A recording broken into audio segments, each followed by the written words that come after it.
하나님 말씀 보도록 하겠습니다. 열왕기 하 3장 13절부터 20절까지 말씀, 구약 성경 563쪽에 있습니다. 열왕기 하 3장 13절부터 20절까지의 말씀을 교독하시도록 하겠습니다. 엘리사가 이스라엘 왕에게 이르되 내가 당신과 무슨 상관이 있나이까? 당신의 부친의 선지자들과 당신의 모친의 선지자들에게로 가소서 하니 이스라엘 왕이 그에게 이르되 그렇지 아니하니이다. 여호와께서 이 세 왕을 불러 모아 모압의 손에 넘기려 하시나이다 하니라. 엘리사가 이르되 내가 섬기는 만군의 여호와께서 살아계심을 보고 맹세하노니 내가 만일 그의 영광스러워서 세월을 보이냐면 그 앞에서 당신을 향할 수 아니하고 두지도 아니하였으리이다. 이제 내게로 검은 고 탈 자를 불러오소서 하니라. 검은 고 타는 자가 검은 고를 탈 때에 여호와의 손이 엘리사 위에 있더니 그가 이르되 여호와의 말씀이 이 골짜기에 개천에 많이 타하셨나이다. 여호와께서 이르시기를 너희가 바람도 보지 못하고 비도 보지 못하되 이 골짜기에 물이 가득하여 너희와 너희 가축과 짐승이 마시리라 하셨나이다. 이것은 여호와께서 오시기에 작은 일이라. 여호와께서 모압 사람도 당신의 손에 넘기시리니 당신들이 모든 견고한 성읍과 모든 아름다운 성읍을 치고 모든 좋은 나무를 베고 모든 샘을 메우고 돌로 모든 좋은 밭을 헐리이다 하더니 아침이 되어 소재 들일 때에 물이 에돔 쪽에서부터 흘러와 그 땅에 가득하였더라. 아멘. 감사합니다. 우리 한번 기도하겠습니다. 우리의 힘이 되신 여호와여, 우리가 주를 사랑합니다. 이곳에 임재하셔서 연약하고 어리석기 그지없는 저희들을 긍휼히 여기시고 주님께서 예비하신 은총을 허락하여 주시옵소서.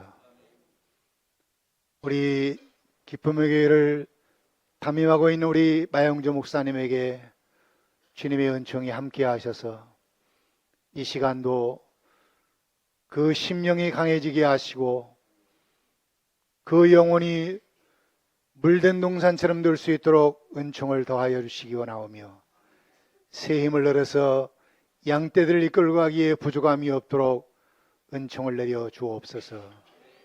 저희들이 하나님의 말씀에 귀를 기울입니다. 오셔서 말씀하옵소서. 예수님의 이름으로 기도하옵나이다. 아멘.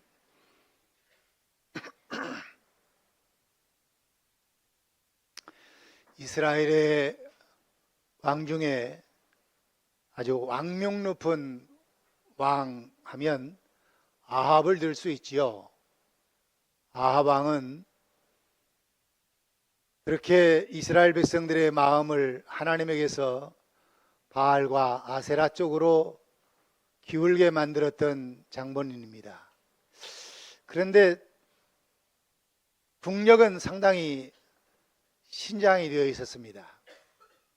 그래서 모압이라고 하는 나라가 이스라엘에 조공을 바치고 있었습니다. 그런데 그 아합 왕이 죽고 난 다음에 모압이 돌아섰습니다. 우리는 더 이상 이스라엘에 조공 바칠 수 없다. 이래서 아합의 아들 여호람 왕이 모압을 혼을 내주기로 마음먹고 이스라엘의 군사만 가지고는 역부족이겠다 싶어서 에돔 왕 그리고 남쪽 유다의 왕 여호사밧 군사들까지 다 합해서 연합군을 편성을 해서 모압을 치러 나갔습니다. 출정을 해서 7일째 됐을 때 사람도 마실 물이 없고 짐승도 마실 물이 없어서 너무너무 고통스럽고 이젠 전쟁에서 이기는 것은 상상도 할 수 없는 그런 상황이 되어버렸습니다. 그래서 고통당하고 있을 때 하나님께서 그들에게 위기를 벗어날 수 있는 길을 제시해 주셔서 그 위기를 탈피할 수 있었습니다. 그것이 어떤 것이었는지 이 시간 우리 함께 같이 나누기를 원합니다. 먼저 하나님의 종을 신뢰하는 그런 모습을 하나님께 보여드렸습니다. 그런데 말이죠, 세 왕이 모두 다 하나님을 신뢰한 게 아니고 북방 이스라엘 여호람 왕은 하나님을 신뢰하기보다는 하나님께 대한 불평과 원망에 쌓여 있었습니다. 그래서 마실 물이 없게 되자 여호람 왕이 무슨 이야기를 하냐면 이런 이야기를 합니다. 열왕기하 3장 10절입니다. 우리 함께 읽겠습니다. 이스라엘 왕이 이르되 슬프다, 여호와께서 이 세 왕을 불러 모아 모압의 손에 넘기려 하시는도다 하니, 그러니까 이스라엘 왕은 생각하기를 우리를 모압 왕에게 붙이려고, 모압 왕에게 붙여서 지도록 만들려고 하나님이 그런다, 이렇게 생각을 한 겁니다. 그러니까 하나님께 대한 불평과 원망이 그 말 속에 포함이 되어 있지요. 하나님 우리 세 왕을 불러 모아서 모압의 손에 붙이려 하신다, 넘기려 하신다. 예. 이렇게 말한 것은 한 번만이 아니라 엘리사 선지자를 만나가지고도 이 여호람 왕이 똑같은 이야기를 하는 것을 볼 수 있습니다. 11절 말씀에 보면, 그 전에 13절 말씀입니다. 13절 말씀에도 이런 말씀이 나와 있습니다. 엘리사가 이스라엘 왕에게 이르되 내가 당신과 무슨 상관이 있나이까? 당신의 부친이 선자들과 당신의 모친의 선자를 가소서 하니, 이스라엘 왕이 그에게 이르되 그렇지 아니하니이다. 여호와께서 이 세 왕을 불러 모아 모압의 손에 넘기려 하시나이다. 똑같은 이야기를 하죠. 그러니까 어쩌다 한번 불평이 나온 게 아니라 이 여호람 왕의 마음속에는 불평으로 차 있었다는 걸 이야기해 주는 겁니다. 하나님께 대한 불평. 이 사람은 하나님을 믿으려고 하는 사람이 아니지요. 자기 아버지도 하나님을 믿지 않았고 이 아들도 하나님을 믿지 않는 사람입니다. 그런데 이 여호람 왕과 달리 남쪽 유다의 왕 여호사밧은 하나님의 종을 신뢰했습니다. 그래서 11절 말씀 보니까 여호사밧이 이런 말을 하지요. 우리가 여호와께 물을 만한 여호와의 선지자가 여기 없느냐? 이렇게 물었습니다. 여호와께 물을 만한 여호와의 선지자가 여기 없느냐?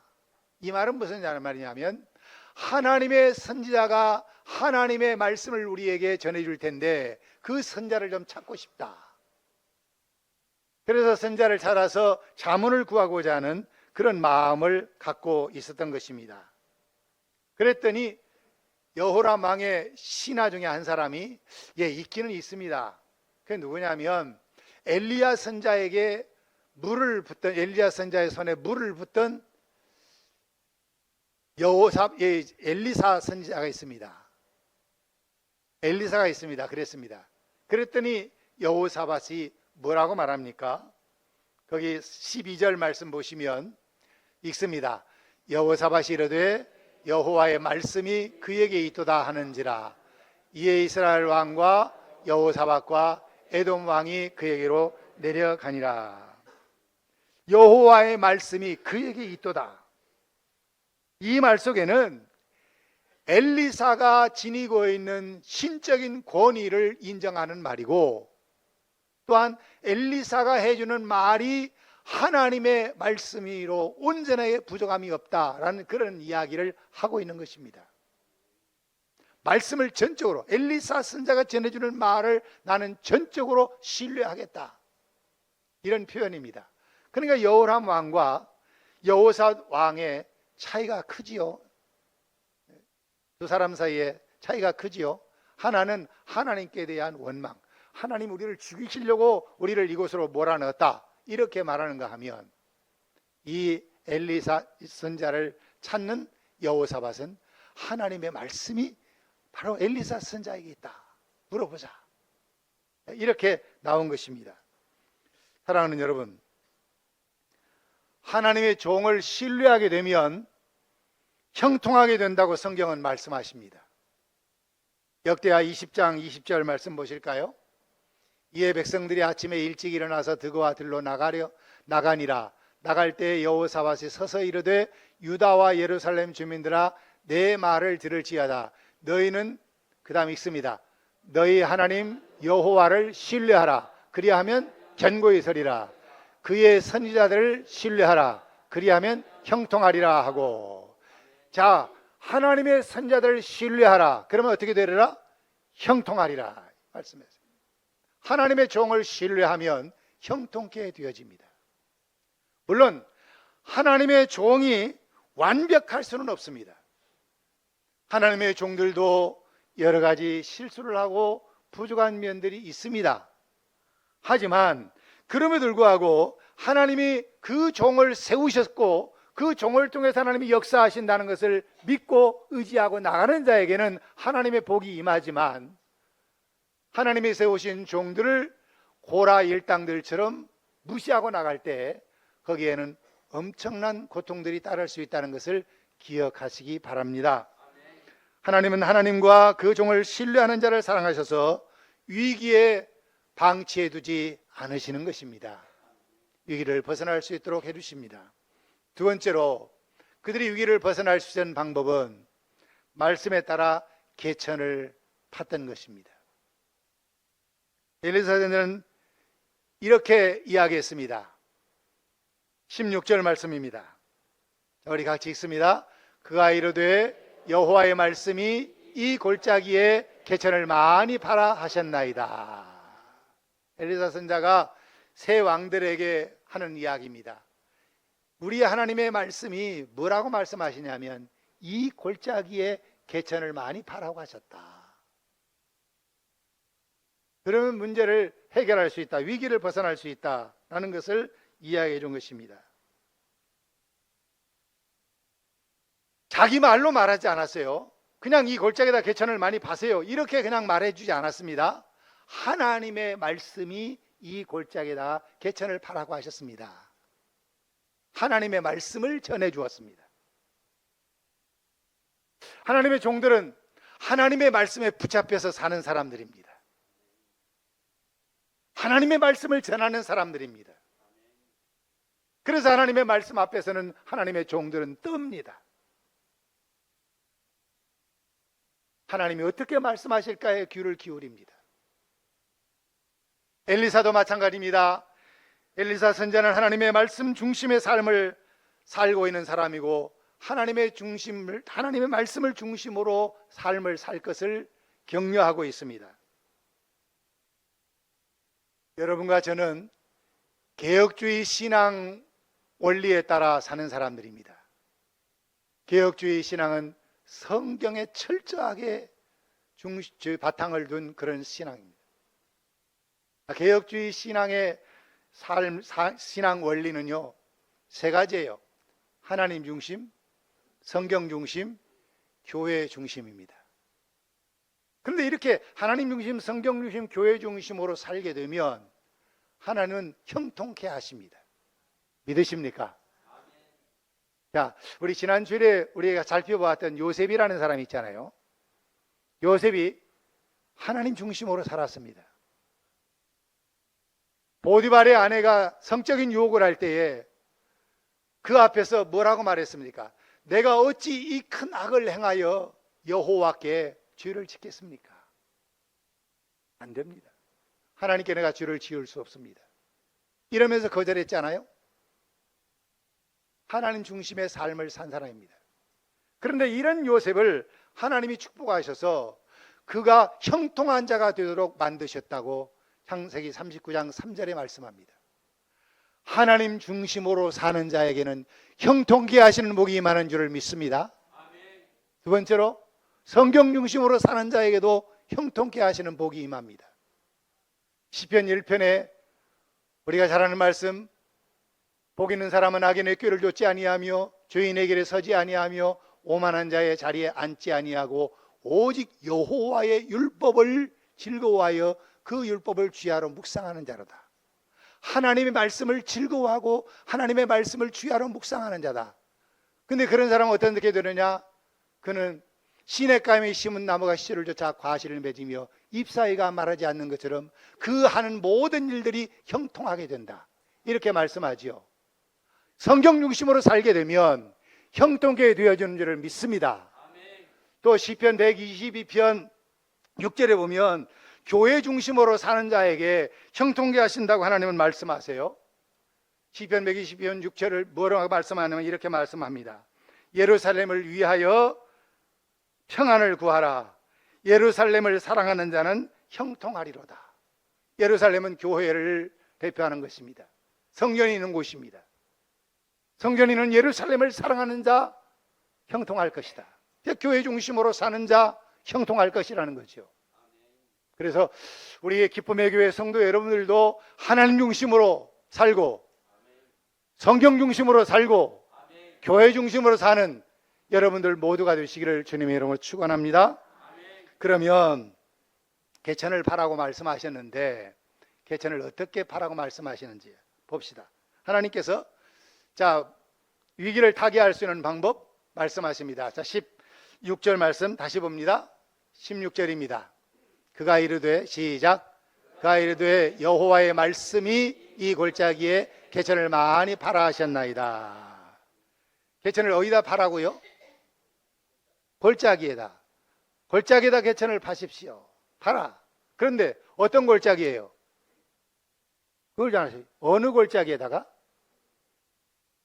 이 골짜기라고 했어요. 이 골짜기.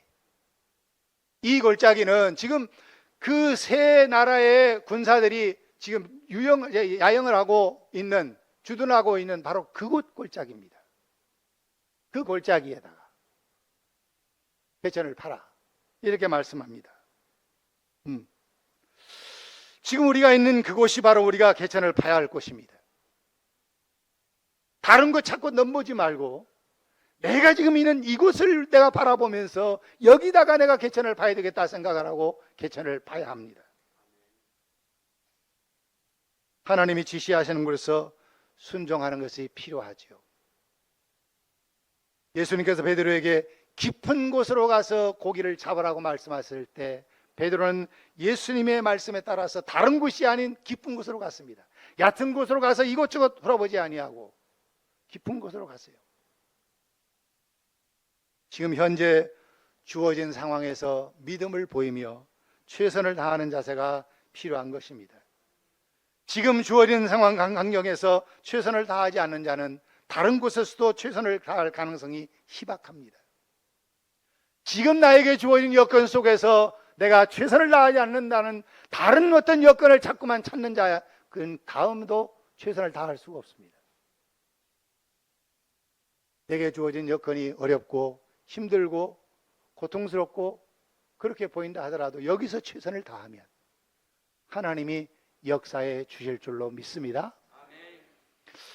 자, 이 골짜기에다 개천을 파라 그랬는데 얼마나 파라고 말씀하십니까? 이 골짜기 개천을 많이 파라. 많이 파라. 그랬습니다. 하나님께서 말씀하신 대로만 하면 됩니다. 하나님이 많이 파라고 하셨으니까 많이 파면 돼요. 적게 파라고 하면 또 적게 파면 되는 거고요. 많이 파야 할 필요성이 있어 하나님은 많이 파라고 말씀하신 것입니다. 왜요? 군사들이 많잖아요. 지금 짐승도 많습니다. 제가 생각하기로 얼추 생각할 때 이스라엘 군사와 유다의 군사와 그다음에 모압의 군사들까지 합치면, 에돔의 군사까지 합치면 아마 10억은 될까요? 어쨌든 수억이 될 거라고 생각을 해보고요. 그럼 이렇게 많은 군사들이 마시려면 물이 얼마나 많이 필요하겠습니까? 그들이 타고 온 말과 노새들, 이것들이 지금 물을 마시려면 그 물이 또 얼마나 필요하겠어요? 그러니까 하나님은 아시고 많이 파라 말씀하신 거예요. 많이 파라. 많이 파라고 말씀하십니다. 개천을 파는 만큼 물이 채워질 수 있었습니다. 많은 사람들이 파기 전에 가능성부터 따집니다. 내가 수고했을 때 그 수고의 결과가 과연 얼마나 나타날까, 이런 것부터 자꾸 생각하는 거예요. 그래서 가능성을 따져보고 적게 파려고 하는 경향도 있고요. 그러나 하나님은 가능성이 있는 곳에서만 역사하시는 하나님이 아닙니다. 하나님의 능력을 인간의 적은 머리로 제한하라고 하지 마십시오. 하나님이 그릇만큼 채워주신다는 것은 만고불변의 진리입니다. 열왕기하 4장 3절에 엘리사 선지자 때 그 선지자 학교의 학생 하나가 일찌감치 죽어서 그 미망인이 남아있는데 아들 하나, 미망인 둘 살고 있는데 이게 참 고통스럽습니다. 그런데 이제 그 남편이 살아있을 때 빚을 지고 죽었던 모양입니다. 그래서 빚쟁이들이 와가지고 아들을, 이 죽은 선지자 생도의 아들을 종으로 삼겠다고 이야기하니까 그 때문에 엘리사 선지자에게 찾아가서 도움을 요청했습니다. 너희 집에 뭐가 있느냐? 기름이 있습니다. 그래, 다른 건 없고, 예, 기름 한 병밖에 없습니다. 그러면 이웃에게 가서 그릇을 빌려라, 이런 이야기입니다. 자, 말씀 보시죠. 열왕기하 4장 3절입니다. 이르되 너는 밖에 나가서 모든 이웃에게 그릇을 빌리라. 빈 그릇을 빌리되 어떻게 하고? 조금 빌리지 말고. 많이 빌려라는 말이 그 뒤에 나와 있지 않지만 조금 빌리지 말고 많이 빌려라, 이런 이야기죠. 많이 빌려라. 그래서 이웃에 가서 그릇을 빌려왔어요. 몇 개나 빌려왔는지 모르지만 하여튼 빌릴 만큼 빌려왔습니다. 그리고서는 제 집에 방의 문을 닫고, 그리고서 그 기름을, 한 병 남은 기름을 옮겨 붓습니다. 하나 찼습니다. 옮겨놨습니다. 두 개 찼습니다. 세 개째 찼습니다. 네 개째. 빌려온 만큼 채워져요. 그릇이 없어요. 그래서 그 어머니가 아들에게 다른 걸 내게 다른 걸 그릇을 가져와라 그랬더니 아들이 하는 말이 다른 것이 없는데요.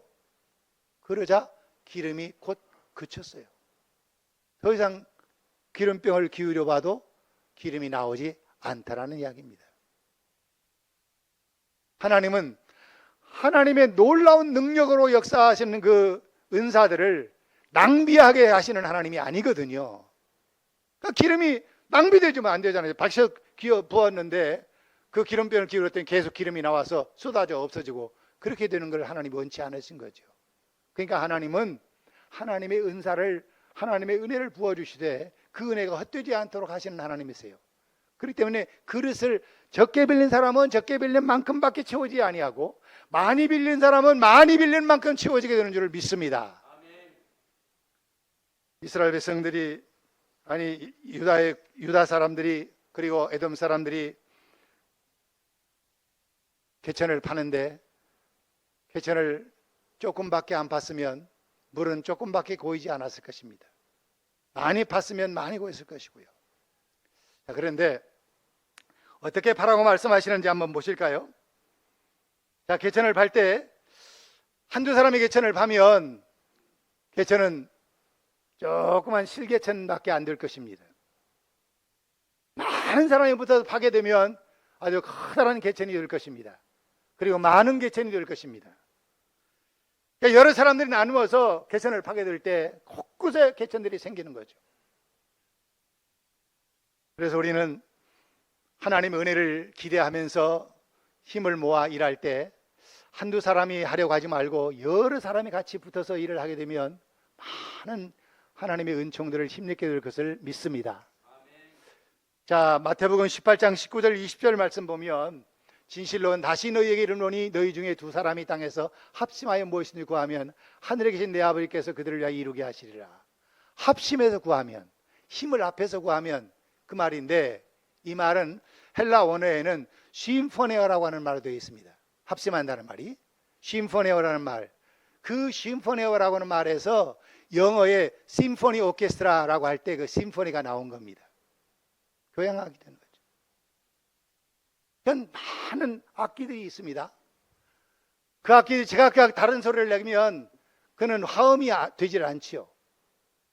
그런데 그 악기들이 서로 하나를 목표로 하고 지휘자에 따라서 거기에 똑같이 움직이게 될 때 좋은 소리가 날 수 있는 것처럼 하나님 앞에서 여러분 모두가 한 사람 한 사람이 힘을 합하고 한 가지 목표를 가지고 나아갈 때 하나님은 놀라운 역사를 일으켜 주실 줄로 믿습니다. 참으로 아름다운 그런 모습들이 나오게 될 줄로 믿습니다. 제가 어렸을 때 이런 이야기를 들었어요. 기도하는 사람 한 사람이 있으면 그 교회는 현상을 유지하고, 기도하는 사람이 두 사람 이상이 되면 그 교회는 부흥하게 된다. 기도하는 사람이 얼마나 중요한 것을 이야기해 주죠. 여러분, 우리 기쁨의 교회 성도 여러분들은 한 사람도 빠짐없이 모두 다 개천을 파는 데에 힘을 다합할 수 있기를 바랍니다. 기도의 개천을 파십시오. 기도의 개천을 파십시오. 그러면 응답에 물이 고일 것입니다. 봉사의 개천을 파십시오. 위대한 하나님의 역사들이 나타나게 될 것입니다. 사랑의 개천을 파십시오. 많은 사람들이 그 사랑에 감복이 되어서 사랑의 도가니가 될 줄로 믿습니다. 전도의 개천을 파십시오. 개천을 파면 파는 만큼 하나님이 치워주시게 될 줄로 믿습니다. 우리 기쁨의 교회가 전도의 개천을 파고 넓게 파고 많이 파게 될 때에 하나님께서 이 기쁨의 교회를 가득히 채워주시고 하나님의 역사를 일으켜 나가도록 도와주실 줄로 믿습니다. 그러면 어떤 상황에서 우리가 개천을 팔까요? 우리는 무슨 일을 하든지 간에 가능성을 먼저 따져보지요. 자, 이렇게 하면 될까 안 될까 계산합니다. 저도 꽤 계산을 잘한다고 하는 사람입니다. 계산을 철저하게 하려고 애쓰거든요. 그런데 말입니다. 목회를 하면서 경험한 거로는 계산하는 것만큼밖에 하나님이 안 주시더라고요. 계산만큼밖에 안 주셔요. 계산보다 더 넘치게 주시지는 않으시더라는 거죠. 그렇다고 무작정하라는 이야기는 아닙니다. 어떤 조짐을 보고 무슨 일을 하려고 하지 말라는 거예요. 자, 이 사람들의 개천을 팔 때 비가 내릴 가능성이 있었습니까? 없었습니까? 오늘 성경 말씀 한번 보실까요? 자, 17절 말씀입니다. 같이 읽습니다. 여호와께서 이르시기를 너희가 바람도 보지 못하고 비도 보지 못하되 이 골짜기에 물이 가득하여 너희와 너희 가족과 짐승이 마시리라 하셨나이다. 자, 비가 내리려면 맞바람이라도 불어야 되지요. 맞바람이라도 불면 오늘 비가 오겠다 그러지요. 새까만 구름이 몰려오면 비가 오겠다 그러지요. 빗방울이 몇 방울 뚝뚝 떨어지면 비가 올 모양이다 이런 생각을 하잖아요. 그런데 개천을 파라고 하시면서 비가 올 징조가 있느냐? 전혀 없는 거예요. 맞바람도 안 붑니다. 비도 내리지 않습니다. 구름도 몰려오지 않습니다. 그런데 하나님은 개천을 파라고 말씀하세요. 그것도 많이 파라고 말씀하세요. 많이 비가 내릴 거라는 거죠. 그래서 우리는 하나님은 가능성에 기대어서 일하시는 하나님이 아니라 가능성을 만드시는 하나님이라는 것을 믿으시기를 바랍니다. 가능성을 만드시는 하나님이에요. 우리가 보기에는 불가능해 보이지만 하나님은 그 불가능한 상황 속에서 가능성을 만드시는 하나님이세요. 어떻게? 하나님은 다 계획을 하고 계셨던 것입니다. 어떤 계획을 하고 계셨느냐? 지금 에돔, 이스라엘, 유다 이 산하의 군사들이 지금 있는 골짜기 저 위쪽 상류 쪽에 높은 고원지대에 어디가 있느냐면 에돔이 있습니다. 에돔 지역에 하나님이 비를 내리신 거예요. 밤사이에 비를 내리셔가지고 그 빗물이 하류 쪽으로 계속 내려오니까 이 골짜기 쪽으로 내려와서 웅덩이가 파이는 곳에는 물이 다 고이는 겁니다. 웅덩이가 파이는 곳에는 다 물이 고인 것이죠. 하나님이 비를 내리실 것을 미리 계획을 하시고 그래서 엘리사 선지자를 통해서 말씀하신 거예요. 골짜기 개천을 파라. 그러므로 우리의 눈에 보이는 것이 아무것도 없고 귀에 들리는 것이 아무 소리가 없어도 우리 하나님의 말씀을 믿고 의지하고 나가게 되면 하나님이 역사를 일으켜 주실 줄로 믿습니다. 하나님 의지하고 나가십시오. 하나님 의지하고 나가세요. 우리가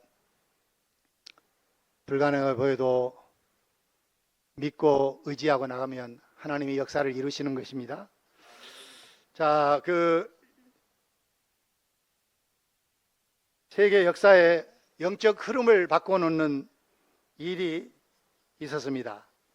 17세기 이후에 세계의 영적 흐름을 바꿔놓은 매우 중요한 사건이 하나 있었는데 그게 뭐냐면 건초더미 기도회입니다.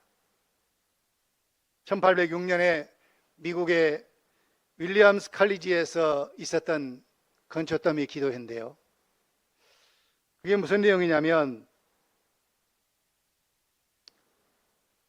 이 1620년에 영국에서 청교도들이 아메리카 대륙으로 건너가지 않습니까? 그런데 자기들 내 국내 전도에는 신경을 쓰고 그랬는데 그들이 해외 선교에는 별로 관심이 없었어요. 그래서 이 해외 선교를 해야 되지 않느냐, 땅끝까지 이르러 내 증인이 되리라고 주님 말씀하셨는데 우리 해외 선교에 힘을 써야 될 것 아니겠는가.